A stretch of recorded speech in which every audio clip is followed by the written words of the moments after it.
अस्सलामुअलैकुम नाजरीन जी, मैं हूं नाइला भट्टी और आप देख रहे हैं न्यू BBC न्यूज HD। आइए शामिल करते हैं आज की अहम खबर शामिल करते हैं हमारे न्यू BBC न्यूज़ की ब्यूरो चीफ ऑफ कराची मोहतरमा बुशरा सैयद की रिपोर्ट के मुताबिक पोर्ट कासिम में दिन दिहाड़े फायरिंग का अफसोसनाक वाक़या, पुलिस की नाअहली और हुकूमती खामोशी पर शदीद तशवीश का इजहार।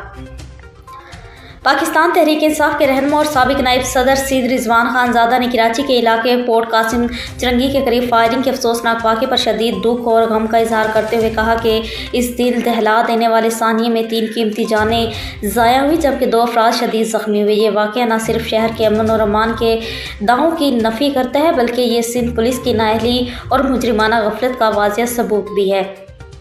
रिजवान खानजादा ने कहा कि दिन दिहाड़े खुलेआम सड़क पर मासूम शहरियों को गोलियों का निशाना बनाना जाना इस बात की अलामत है कि कराची में जराइम पेशा नासिर को खुली छूट दे दी गई है। पुलिस और मुतलका इदारे महज तमाशाई बने हुए हैं जबकि अवाम को तहफ़्फ़ुज़ फराहम करने के तमाम तर दावे ज़मीनी हकीकतों से कोसों दूर नज़र आते हैं। इन्होंने इस बात पर शदीद तशवीश का इजहार किया कि फायरिंग के बाद भी कानून नाफिज करने वाले इदारों की जानिब से कोई मयसर और फौरी कार्रवाई देखने में नहीं आई।